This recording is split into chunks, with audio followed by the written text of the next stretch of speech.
What up, guys? It's your boy, Sauce.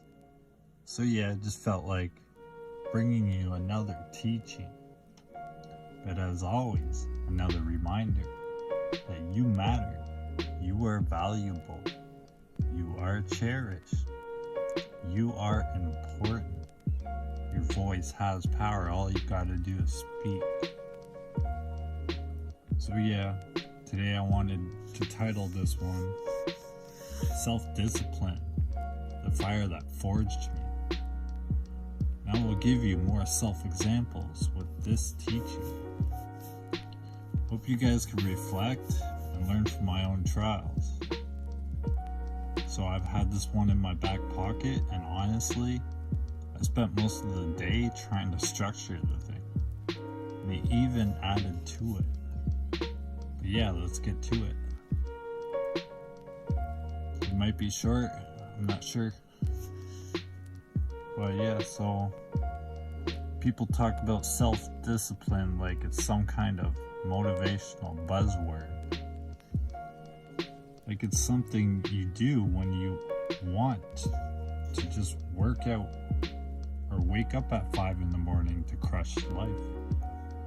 But for me, self-discipline wasn't a luxury. It was survival. It was what kept me from slipping into hate, into addiction, into giving up completely. I could have easily chose to pick the bottle up, or even worse, got into something heavier to numb the pain. But I made a choice to endure no matter how bad it was. I didn't learn self-discipline by reading books or watching influencers. I learned it while I was homeless. I learned it while my knee was dislocated and my soul felt even more broken than my body. I learned it when I had every reason to hate, to quit, to lash out, just wanting to end the pain. But didn't. I endured, kept pushing forward, kept trying to stand back up. So when life hits you hard, what's your first instinct? Do you pray or do you panic? Do you fight back with the flesh or do you surrender to the spirit? Do you think or do you react? Self-discipline isn't about being perfect. It's not even about being strong. It's about making the right choice, especially when everything in you wants to make the wrong one. Without discipline, I was open to attack from others, from my emotions, from the people who say they hate me. But once I started guarding my choices, I stopped being a victim of every storm that came my way. I lived in a motel. I ran out of money. Was offered a basement I could barely afford. But I said, God, is this what you're giving me? I'll try my best. I'll take care of what I've got, even when it feels like it's slipping through my hands. That's self-discipline. Cleaning a space no one sees. Feeding the kids on a budget no one respects. Choosing to pray instead of complain. So ask yourself, are you showing up in the small things? Are you honoring the little that God has given? Or are you waiting for big blessings while being careless with the crumbs? When I was faced with rejection from others, I cared deeply. I felt unseen. When family turned their backs, I felt abandoned. When my dad had an aneurysm and collapsed in my arms, I felt pain. Self-discipline wasn't just resisting the urge to break down. It was choosing to stand up every single day, even when my knees were shaking, even when I felt like everything was falling apart. I had to learn how to stand tall through the storm and not let the storm define me. Yes, I slipped. Yes, I reacted in ways I shouldn't have. But the storm always taught me how to become a better version of myself.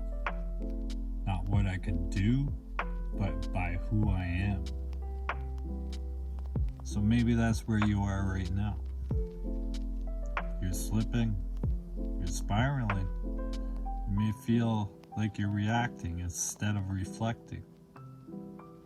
But the good news, that doesn't have to be the end of your story.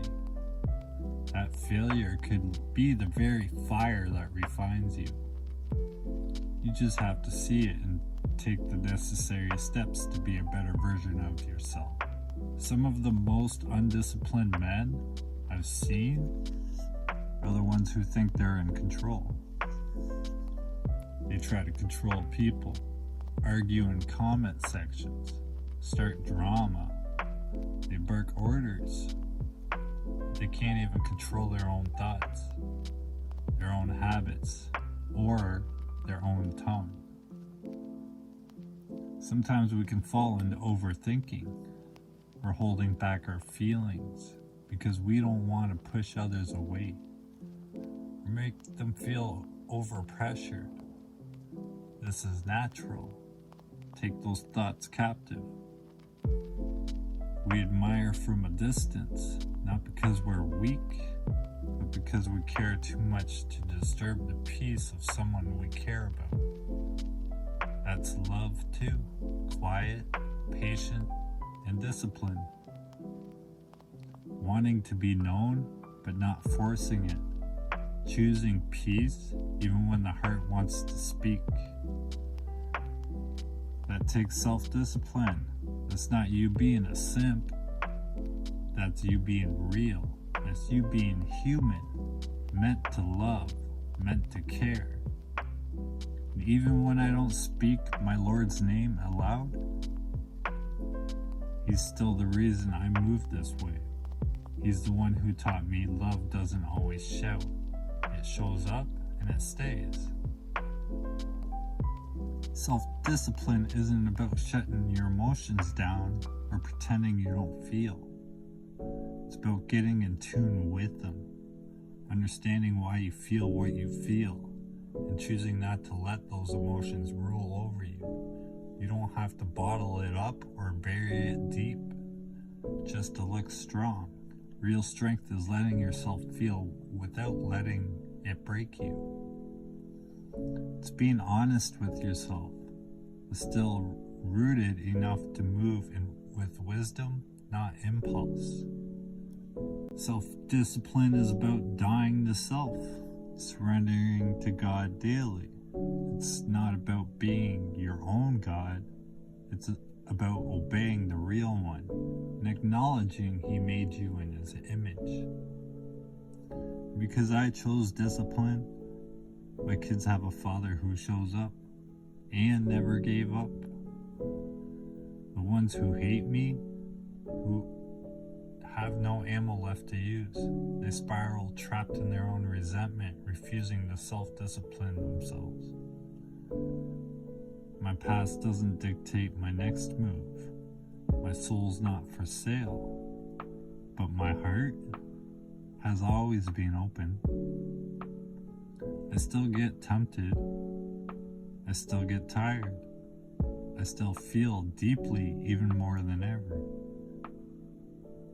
But now I've trained myself to respond, not to react, to pray, not to panic, to trust, not to chase what's already gone.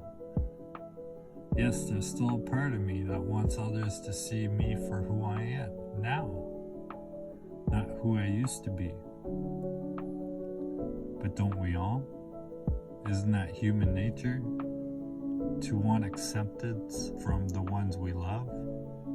Even Jesus knew what it was like to not be accepted in His hometown. But self-discipline taught me this.